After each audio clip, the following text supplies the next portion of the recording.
Thank you very much, Lee. You've been there from the beginning with us, Lee, and we appreciate it. Nobody can sing that song like Lee Greenwood. Thank you very much, Lee, very much for being here. And his voice has not changed, you know? Pretty amazing. And a special thank you to Erika, because today, America is a nation in grief, a nation in shock, and a nation in mourning. Less than 2 weeks ago, our country was robbed of one of the brightest lights of our times, a giant of his generation, and above all, a devoted husband, father, son, Christian, and patriot. Charles James Kirk was heinously murdered by a radicalized, cold-blooded monster for speaking the truth that was in his heart. He was violently killed because he spoke for freedom and justice, for God and country, for reason and for common sense. He was assassinated because he lived bravely, he led boldly, and he argued brilliantly without apology. He did what was right for our nation. And so on that terrible day, September 10th, 2025, our greatest evangelist for American liberty became immortal. He's a martyr now for American freedom. I know I speak for everyone here today when I say that none of us will ever forget Charlie Kirk, and neither now will history.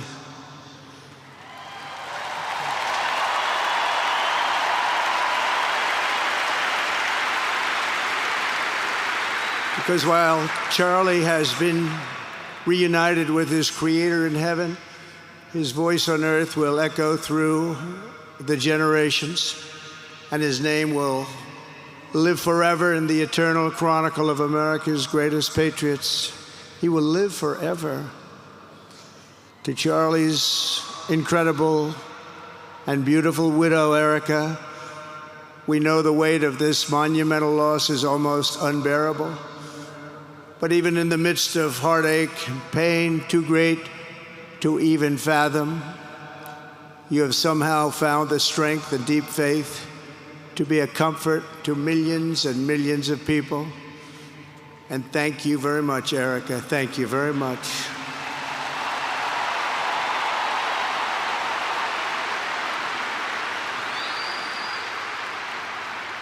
Today, an entire nation wraps its loving arms around you and your beautiful children. We share in your immense and overwhelming sorrow, and we vow that we will do everything we can to ensure that your children grow up in a land where their father is honored and revered as a great American hero. That's what he is.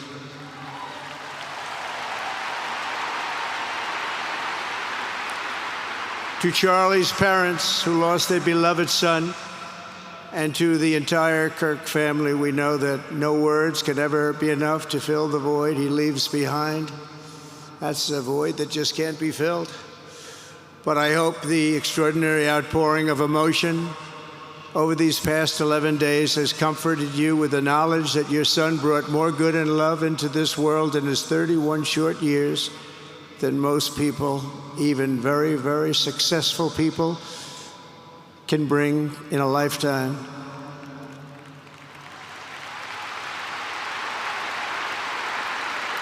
Charlie Kirk loved America with everything he had, and as we can see so clearly today, America loved Charlie Kirk.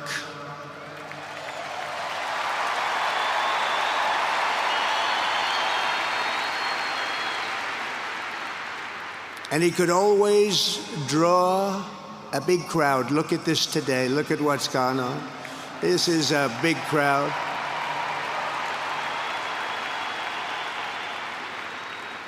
Here today we have the Vice President of the United States, J.D. Vance. We have the Speaker of the U.S. House of Representatives, Mike Johnson. We have countless members of the United States Senate, and I'm sorry I'm not going to introduce you, but I'll be up here. They're all over the place. And likewise, the House of Representatives, they're all over this big stadium. This is not an arena, this is a stadium. Our great cabinet and this stadium packed with rafters of people, not to mention the one across the street that also has tens of thousands of people, and they're watching us on screen right now.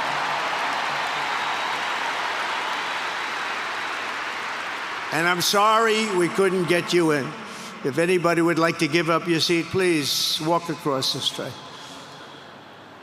But this is like an old-time revival, isn't it? An old-time revival.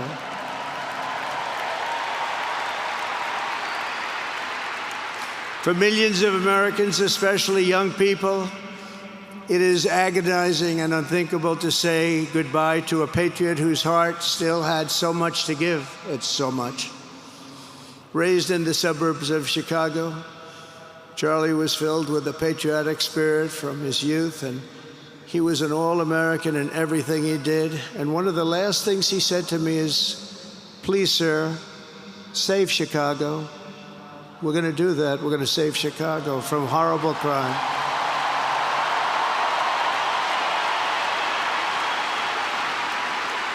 In high school, he was the quarterback of the football team and the captain of the basketball team. He was a good athlete. A lot of people don't know that about Charlie. He was an Eagle Scout who spent his school lunch breaks listening to another champion for liberty, somebody that he greatly admired, Rush Limbaugh.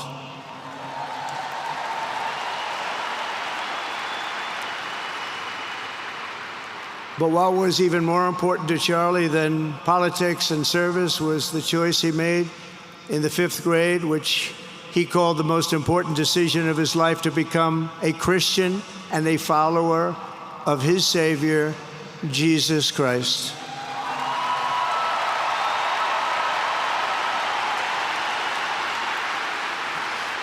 Inspired by faith and his love of freedom, Charlie did something remarkable when he was just 18 years old. On the advice of a mentor who told him to put off going to college because he was doing so well, he devoted his life to converting young people to the conservative cause. How did he do? Take a look. How did he do?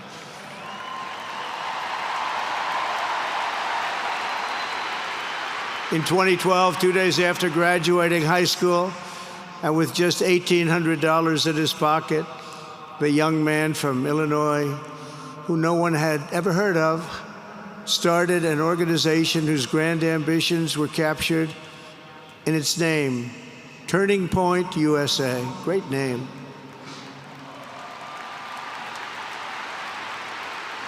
And I have a feeling it's going to be bigger and better than ever before. Does that make sense? It's going to be bigger and better than ever before. Look at what's happening. 12 years ago, Charlie walked onto his first college campus, the very liberal University of Wisconsin at Madison. He set up a card table and put up a sign with 3 words: "Big government sucks." Could you believe that? That's Charlie. That day, Charlie talked to every student who approached him, most of whom were probably quite a bit older than he was. Finally, after many hours, he found the first ever Turning Point chapter leader. His first year out of high school, Charlie traveled 300 days raising money and taking his message to campuses all over the country. He lived out of his parents' basement, and they actually loved having him there. They loved Charlie. Everybody loved Charlie. And on the couches of friends and supporters, he lived off couches for 2 years, 3 years, then life started getting a little bit different. But he was always the same. For 5 years, he refused to take a paycheck, but day after day, he worked from 5 a.m. in the morning till 11 p.m. in the evening, always. His staff remembers that he wore Walmart jeans and T-shirts from the Goodwill store. Remember the Goodwill store? It wasn't easy, but Charlie wasn't in it for money at all, never has been. Money was never his thing. He was always in it for the mission. As he liked to say even back then, we have a country to save. Just what he did. He'd call me all the time, sir, we have a country to save. I said, Charlie, thanks very much for telling me that. I appreciate it. Charlie volunteered for my 2016 campaign and traveled the nation with my son, Don, and Eric. I got to know him very well and saw immediately that Charlie was actually a master builder of people. It was Charlie who first started organizing young black conservatives hungry for support and leadership. It was Charlie who stood up for persecuted Christians and Jews on college campuses. It was Charlie who helped bring online censorship, free speech, and cancel culture to the fore of our political debate. He was right up there with me. It was Charlie who helped unite MAGA, and you know what M-A-H-A is? That's right, Make America Healthy Again. And tomorrow we're going to have one of the biggest announcements, really medically, I think, in the history of our country. We're going to be doing it with Bobby and Oz and all of the professionals. I think you're going to find it to be amazing. I think we found an answer to autism. How about that? Autism. Tomorrow, we're going to be talking in the Oval Office in the White House about autism, how it happens, so we won't let it happen anymore, and how to get at least somewhat better when you have it, so that parents can help their child, their beautiful child. That's a big one. I've been bugging everybody over there, get the answer to that. You know, 20 years ago, 1 in 10,000 were born with autism. 20 years ago. The most recent survey says 1 in 12. How bad is that? That's for young boys, baby boys, but also girls, a little bit better. It's about 1 in 20. But we can't, because obviously there was something really wrong, and we think we know what that is. It's going to be, I think it's going to be one of the most important news conferences I'll ever have, and I look so forward to it.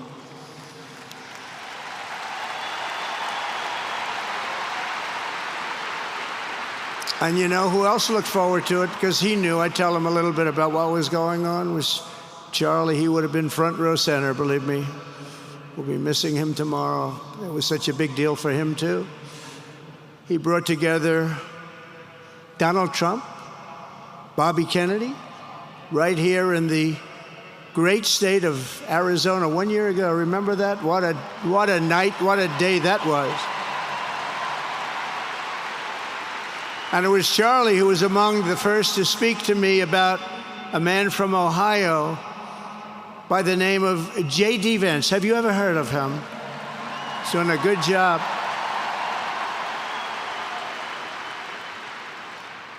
But Charlie would often call me, sometimes the night before a big event, the other side of the country. And he'd ask me, he'd say, do you think you could come and speak at the event? The following day, right? I'd say, Charlie, I'm the President of the United States. You want me to travel 4 hours by plane? And you know, sometimes I did it. He was a very good guy. He was a very convincing guy. He didn't stop, but he would ask for things like that. Sir, could you be tomorrow in California? I said, Charlie, give me a break, please. He just wouldn't stop. And he succeeded. But I almost always went because you never wanted to let Charlie down. He worked so hard, you just didn't want to let him down. I felt guilty. He'd make me feel very guilty. As president, many people asked me for things, but Charlie was one of the few who always gave more than he took. He was a giver, much more than a taker.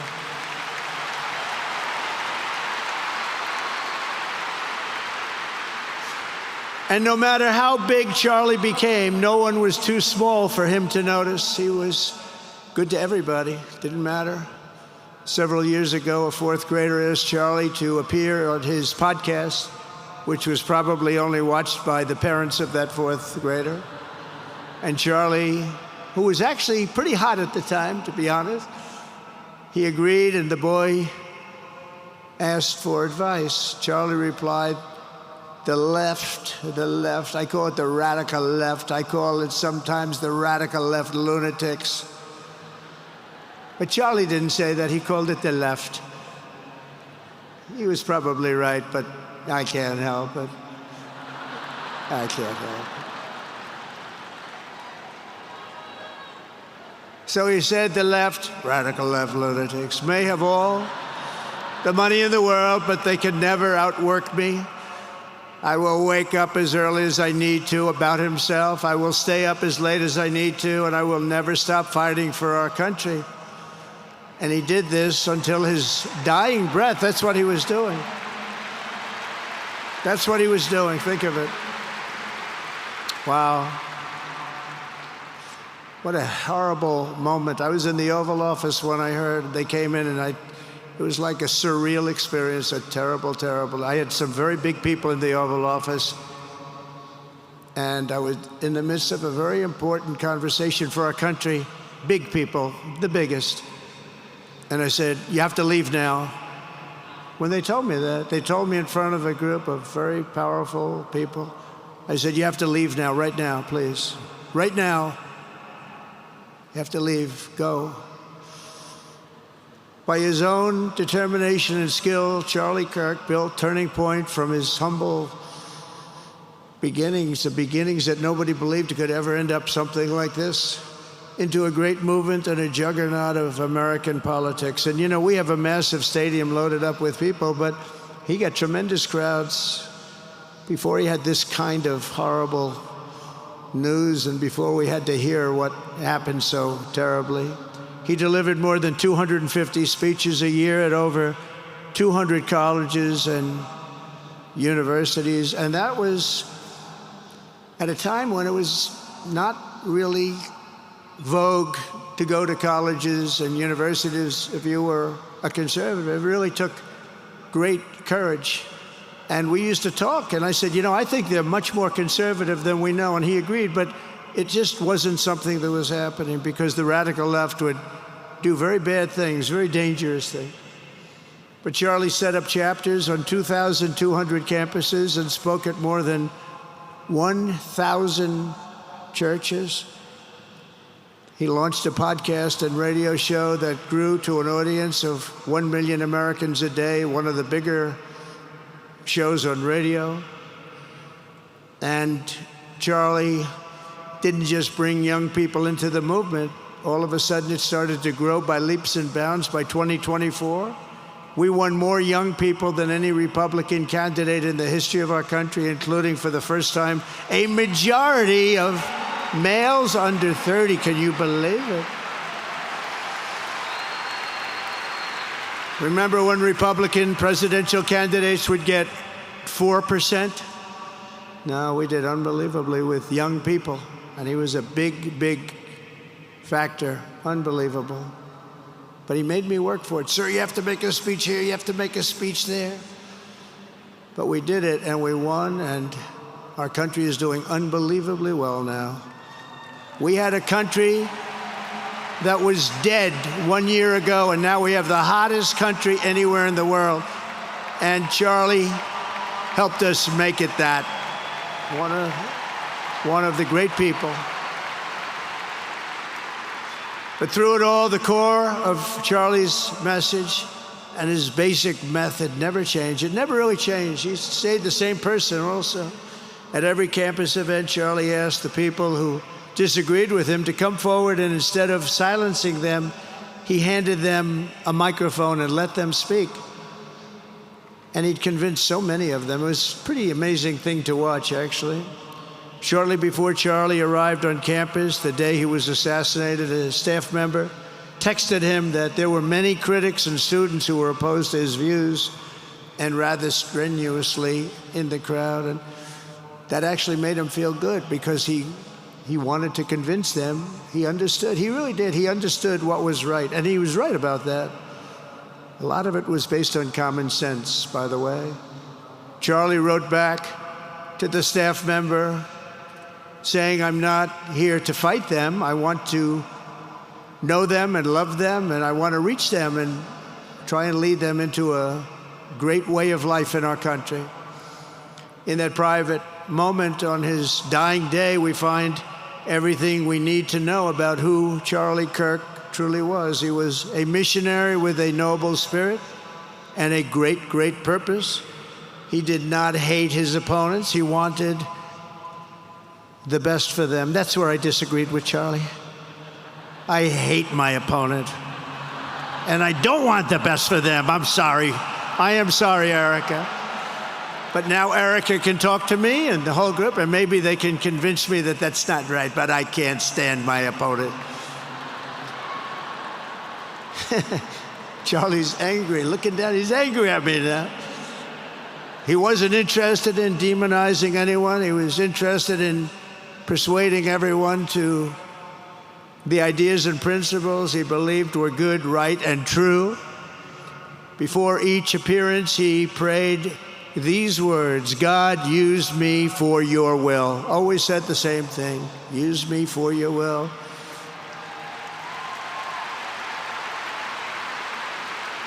And that is exactly what God did.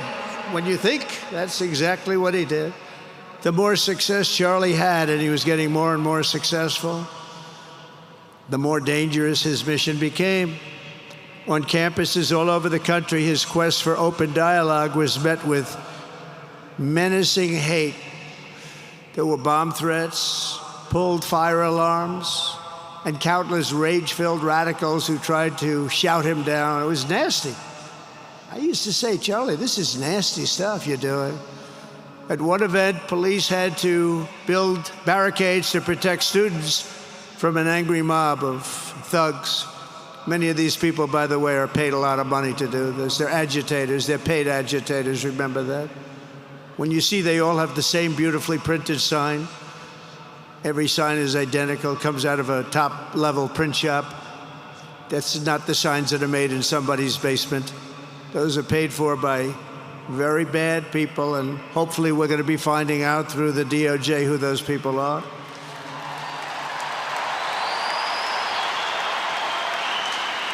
At another college, Antifa terrorists shattered windows, threw rocks, and tried to storm the building where Charlie was speaking. It was a really bad one. Often dozens of police officers were needed to prevent left-wing violence. And the violence comes largely from the left. You don't hear that from too many people, do you? And virtually every day for years before he was murdered, Charlie received these horrible death threats. People don't know. I used to talk to him about it. He said, "I got some threats." He always felt that when they actually made the threat, they were not the ones to worry about. The ones to worry about were the ones that don't make the threats. And I think you know what I mean. He knew the risk, but he and I shared a certain motto: never back down and never ever surrender. Just don't surrender, never back down. He believed in it so strongly. So strongly. And he's right. He's totally right. The radicals and their allies in the media, sometimes referred to, as my son said, the fake news media, tried to silence Charlie for a simple reason: because he was winning, and he was winning big. He was taking over college campuses, colleges that had, in theory, only very liberal, or as they like to say, progressive. I call them liberal, but they like to call themselves, because it's such a beautiful word, progressive. They're the opposite of progressive, if you think about it. But they were really nasty, and he would go into these colleges. All of a sudden, within 2 years, 3 years, they turned into bastions of conservatism. It was really quite amazing to see. They lied about him because they did not want you to listen to him or to learn from him, because what he was talking about and even preaching made so much sense. Everywhere he went, he won the debates, he won the hearts, he won the minds, and yes, he won the elections for people. He helped us, he helped other people. We won the biggest election in the history of our country, I believe.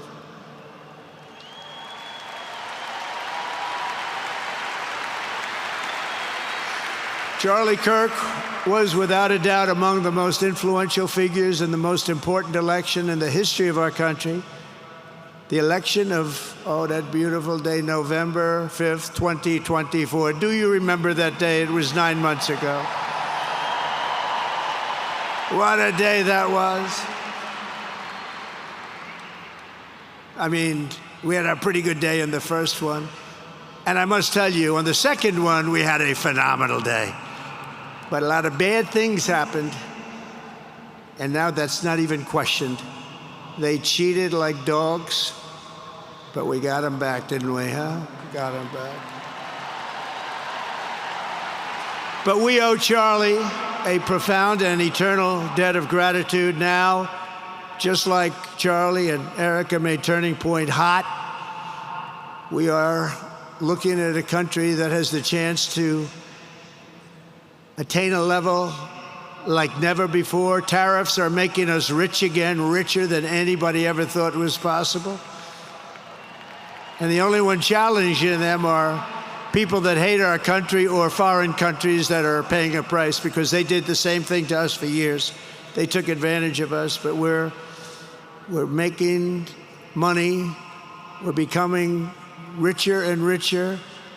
And we're taking care of our people better and better when we do that. And we can take care of other countries better and better. But we're doing unbelievably well. The tariffs have really been a hold. The election was big, but the tariffs, because of the election, came in. And remember, other nations do that to us.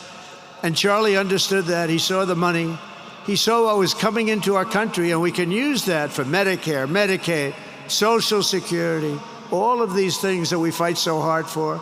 And that's exactly what's happening. The numbers are incredible. When the news finally came out on election night last November that the race was officially won, came out pretty early in the night. Charlie was live on camera. In that moment, he was overcome with emotion. I've never seen him like this. He was so happy. For a long while, he said nothing. His eyes were filled with tears, and then he buried his face in his hands and he started crying. That wasn't the Charlie I knew, but in thinking about it, it actually was the Charlie I knew, because he had a tremendous heart. He just wanted what was good for our country, and he saw us going in such a horrible direction. Lovingly, Eric, and this was so beautiful, Erika put a MAGA hat on to cover his bowed head. I like that very much. MAGA, we love. Does everybody love MAGA? Make America Great Again.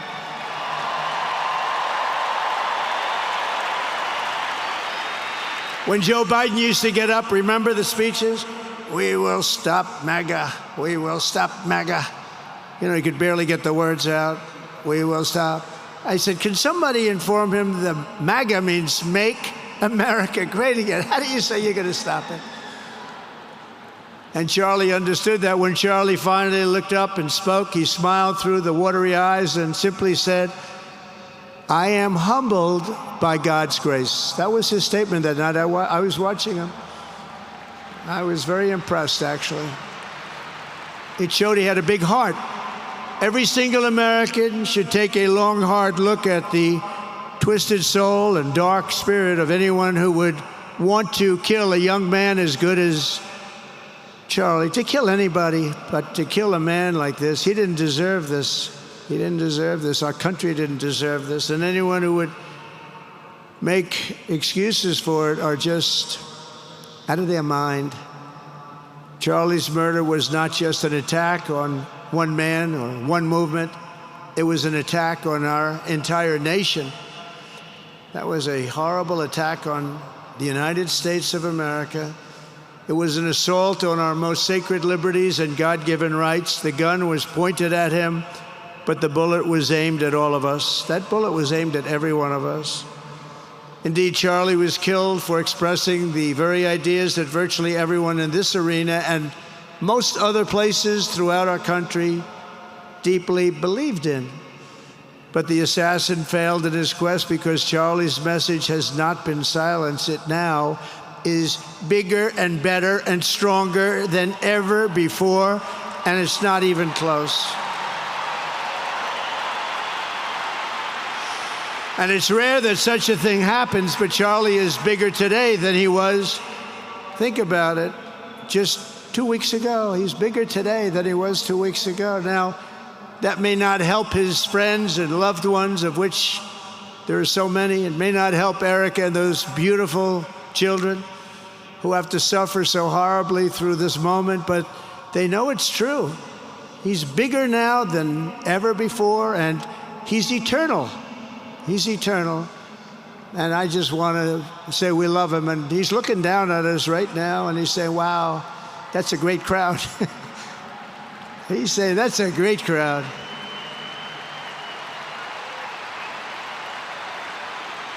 And it's a great crowd of patriots.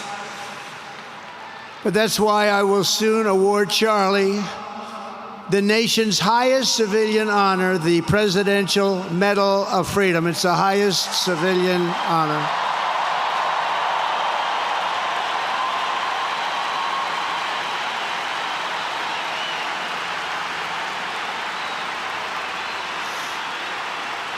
And we will do the ceremony at our beautiful White House in a very safe Washington, D.C., a place that Charlie truly revered. You know, we stopped the crime in Washington, took 12 days. Now you can go to restaurants, you can walk down the middle of the street with your wife. You can have your wife walk alone down the middle of the street. She's going to be in good shape. What a difference. What a difference good management really makes. But it's, I'm so proud of that, Washington, D.C. You know, it's one of the worst in the nation, in the world. And now it's considered a very safe city. And it's also, I passed it yesterday, I went through it, and the lawns are good. It's like a different place.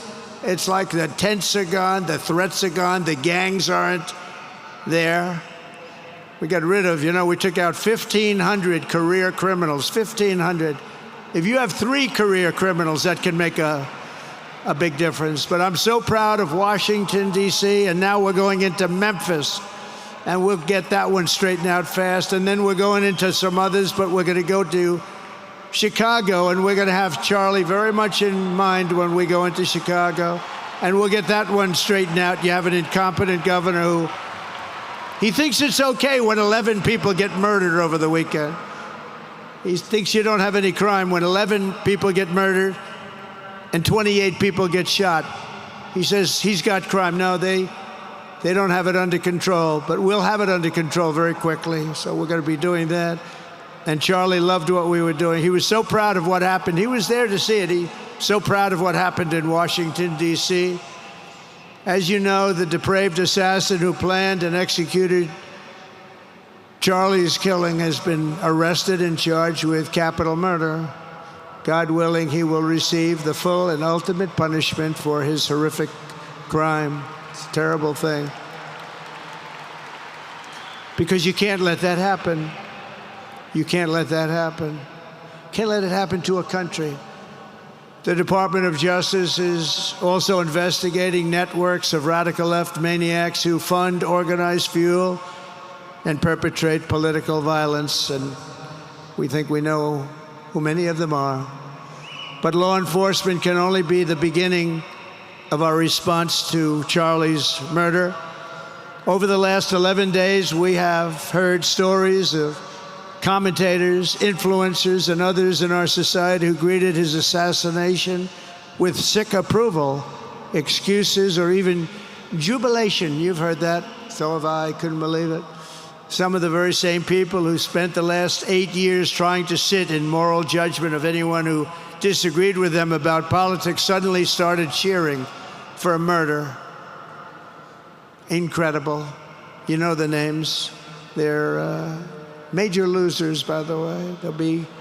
That will be proven out in a short period of time. Some of the very people who call you a hater for using the wrong pronoun were filled with glee at the killing of a father with two beautiful young children. And the same commentators who this week are screaming fascism over a canceled late-night TV show where the anchor had no talent and no ratings, last week were implying that Charlie Kirk deserved what happened to him. No side in American politics has a monopoly on disturbed or misguided people. But there's one part of our political community which believes they have a monopoly on truth, goodness, and virtue, and concludes they have also a monopoly on power, thought, and speech. Well, that's not happening anymore. We've turned that corner very quickly. Tragically, atrocities of this kind, and the kind that we saw in Utah, of all places, are the eventual consequence of that kind of thinking. If speech is violence, then some are bound to conclude that violence is justified to stop speech. And we're not going to let that be justified. The tradition of reason and open debate that Charlie practiced is not a pillar of our democracy. In many ways, it's the basis of our entire society. It's the right and inheritance of every free American, the greatest legacy of the Enlightenment, and among the most treasured achievements of civilization. We will defend it at all costs, and we will carry forward the torch of liberty that Charlie Kirk held so proud and so high. He was so proud, and he did hold that torch high. We will never, ever let it fail. We will never let it fail. But we're going to raise it higher than ever before. It's going to be raised, and this is the beginning. Perhaps it should be no surprise that Charlie, who spent his life speaking with the critics of these traditions, ultimately became convinced that we needed not just a political realignment, but also a spiritual reawakening. We did. And we have to bring back religion to America, because without borders, law and order, and religion, you really don't have a country anymore. We want religion brought back to America. We want to bring God back into our beautiful USA like never before. We want God back.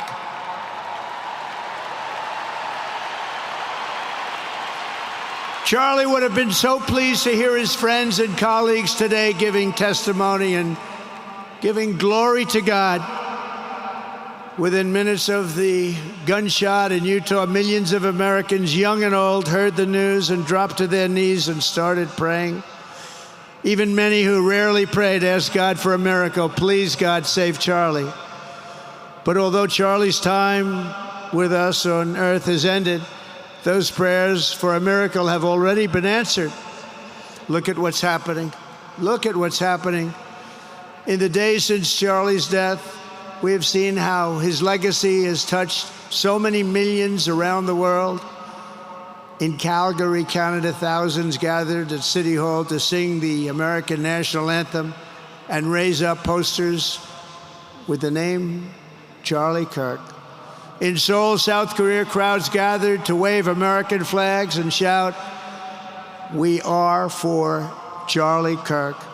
His memory has been honored in the streets of Berlin, Warsaw, Vienna, Sydney, Madrid, London, Tel Aviv, and all over the world. So beautiful to watch. A man as far away as rural Australia texted a pastor, "I'm going to come to church tomorrow for the first time ever." The pastor asked, "Why is that?" The man replied, "Because of Charlie Kirk." Can you imagine? The lesson of Charlie's life is that you should never underestimate what one person can do with a good heart, a righteous cause, a cheerful spirit, and the will to fight, fight, fight. Have to fight. We're saving our country. And Charlie's a big factor, such a big factor. Charlie Kirk started with only an idea to change minds on college campuses, and instead he ended up with a far greater achievement, changing history. He changed history. Today, Charlie Kirk rests in glory in heaven for all eternity. He has gone from speaking on campuses in Wisconsin to kneeling at the throne of God, where he is right now.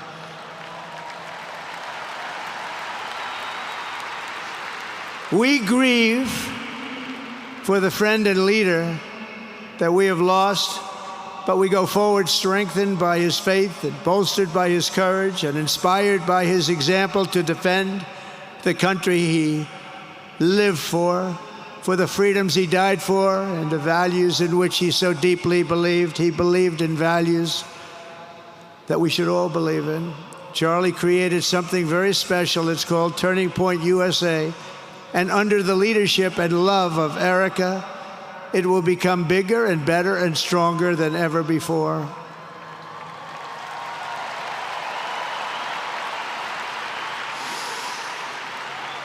So, Charlie, we all want to thank you. We want to say a very loud God bless you, Charlie. God bless you for what you've done is incredible.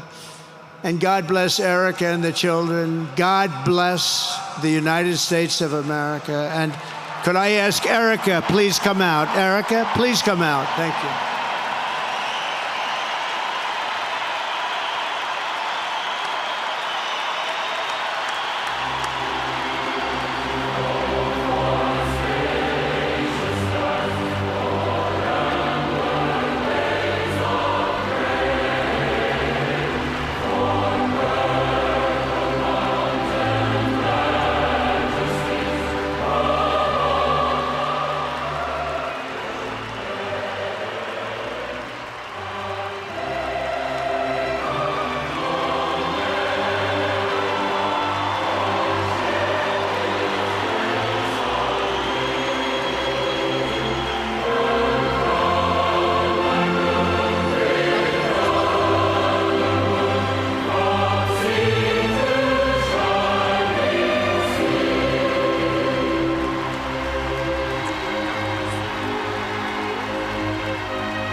Thank you very much, everybody.